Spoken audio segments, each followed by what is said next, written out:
Welcome, everyone. You are tuning into Engaging Walk. My name is Drake. And my name is Rubie.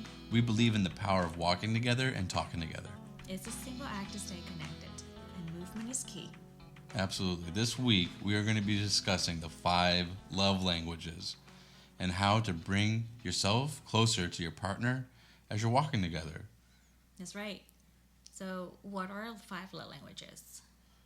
And so 5 love languages, just in a basic concept, is that each person has their own love language or multiple love languages. And it's basically like how that person wants to receive love and how they give love or how they show love. And those two things might not be the same. And it could come from anywhere. It could come from the relationship that you had with your parents. If your mother gave really great gifts, or your mother really emphasized gift giving, that might be something that you think is super important, but you actually really prefer something else. Those things can be in conflict. And so the 5 love languages are word affirmation, Physical touch, quality time, giving gifts, and acts of service. acts of service. Yeah. So, words of affirmation is things like, "Hey, you know what? I really love you." Just constantly that affirmation of do you love me? Do you love me? Nor like how you proud of yourself, like you feel loved when someone gives you a compliment. Yeah, thank you for taking out the trash. You did the trash. You took out the trash so well today. Yeah. Or you can say like, "Hi, I'm proud of you when you're doing this," and you feel so much loved. Mm-hmm. And for quality time, just like you give the person undivided attention. And like I love Drake when we talk to each other during dating. He just put his phone away. He just told throughout the date we just talking, and we engaged in our talking. So it was really good. And the other one is like giving gifts, where it doesn't have to be like expensive gifts, but it can be like a thoughtful gifts, and you feel so much love when you receive a gifts or giving gifts. Could be like a gift that really shows that the person was paying attention to you and was listening to things that you wanted or things that you were interested in. Yeah, and gave that to you in the form of a gift. Yeah, like a very thoughtful. I remember one friend back in the day gave me like a gift, like a stone, where she just customized to my thing, and then she wrote my name on it, and then also like very encouraging words on it, and I loved it. It could be very simple, and then I think, oh, my mentor, she gave me a dry leaf, and she just wrote something very special to me, and then she just handed it to me, and it's like, it's just a leaf, but it meant so much to me. And so we did words of affirmation. We did physical touch. We didn't. We did do physical touch. Physical touch, I think, doesn't need to be explained. But well, it's just it could just like a tap, hug. One thing that we do pretty often is I come home from work, and we might have mentioned it before on the podcast, is we take sometimes 5-10 minutes to just connect, and Rubie will sit on my lap, and we just talk to each other about how our day went, and we look into each other's eyes, and we just connect. Yeah, that is like 2 in 1, like physical touch and quality time. 2 in 1. Yeah. For sure. Words of affirmation we did. Acts of service. That could be like, "Hey, babe, do you want a massage tonight? Or That's do you want me to give you breakfast in bed?" Yeah. Yeah, I mean, and Rubie's saying yes, to something that, for her main love languages is quality time and physical touch. But that doesn't mean she's not going to throw, acts of service in my face or words of affirmation. They just don't have the same impact, I'd say, as quality time or physical touch. That's right. So like there's 5 languages. So that means that, when you take the test, you will see like, oh, I have these 5, but there will be only one that's stand out or two stand out. So we all love, receive love. So Yeah, I think if when you do, we could post a link to the test on our website, which is in www.engagingwalk.com. Make sure that you follow, subscribe, all that good stuff. But yeah, so on our website, we could definitely post a link to like how you can do the quiz to determine what your love language is if you don't already know, and encourage your spouse or your significant other to do the same. That way, you both can understand how you and your spouse or your loved one want to be loved and how you feel love. And then it'll show it pretty much as a continuum. It'll say like, this is your number one, your number two, number three, number four, etc. And for me, like I think like gift giving is like really really low. Yeah. And but knowing that about what your spouse or your loved one likes is really really helpful and can help you stay connected. Can help you during conflicts, and it can help you stay connected when you're both or one of you is in disconnect mode. And I think for the love languages, just went throughout my mind because you cut me off a couple times. I'm like, I forgot. I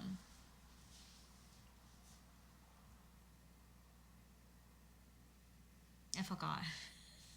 That's okay. Yeah, I was about to jump in, but I forgot. I'm sorry, I didn't mean to cut you off. All right, let's move on. Let's just pause until you think about it. It's just audio. Yeah, I know. Like, it's something about the test. Oh, okay. The quiz. The quiz. Yeah. The continuum. No.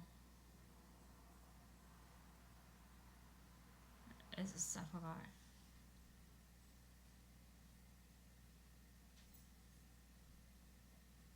I don't remember. I forgot. Well, I'll pause it.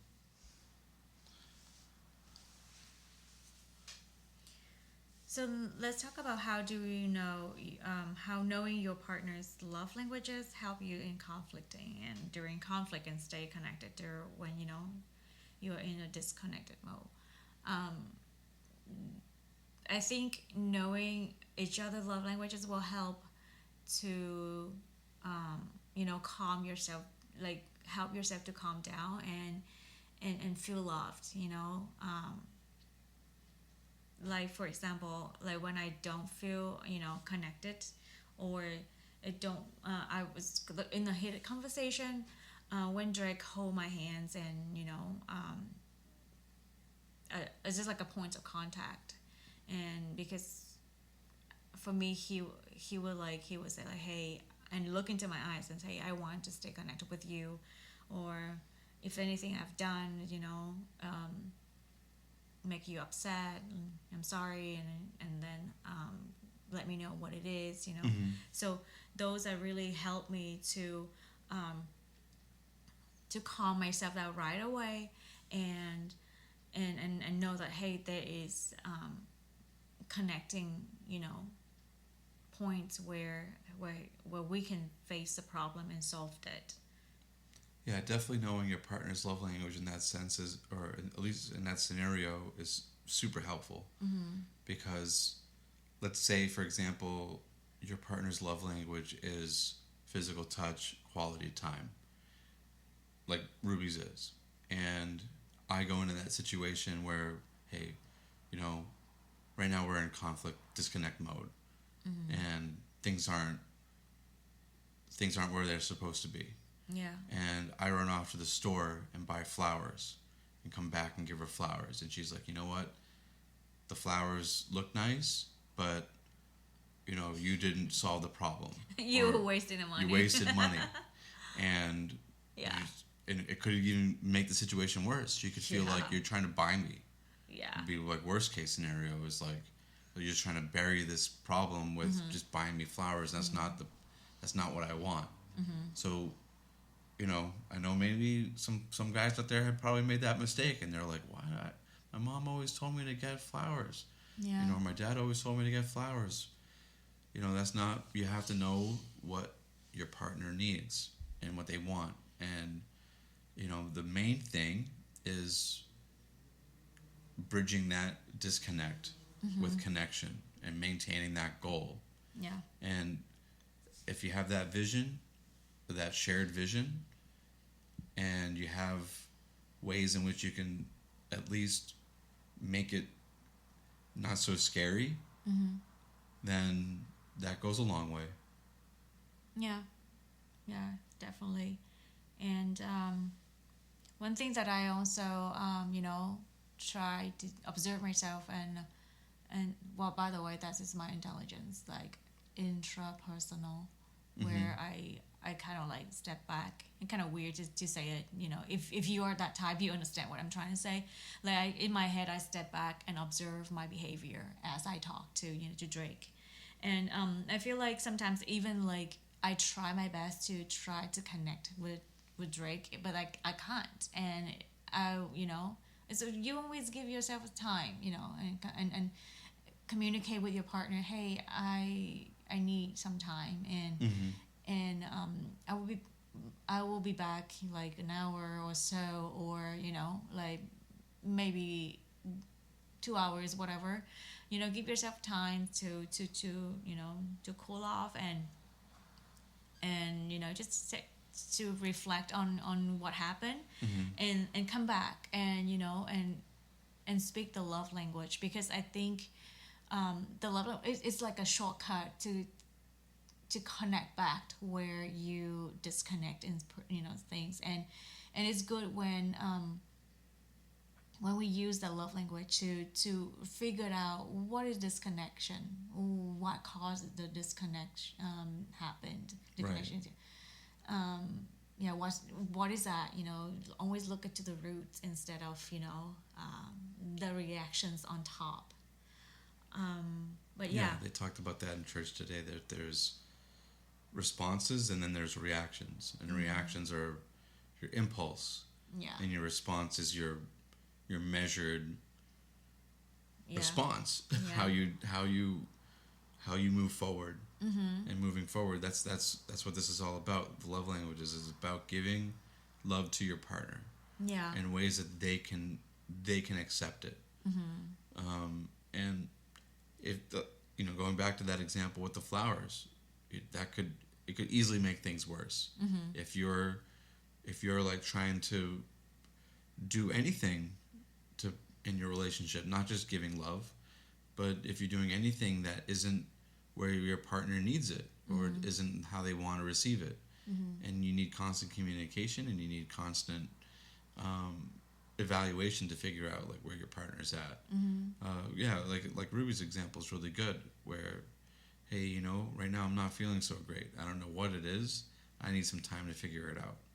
And there's always like two ways that you have to deal with that, or two ways you can look at that is I'm here to support you, but I also want you to have what you need. And if you need space, and therefore not my support, then you sort of have to make both at least available to them so that they can make a decision.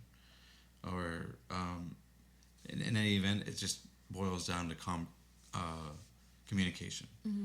And I think, when I get to know 5 love languages, it makes so much sense to me, because, sometimes we run into, misunderstanding, or don't feel loved from the person, or got offended just because we have different love language, Yeah.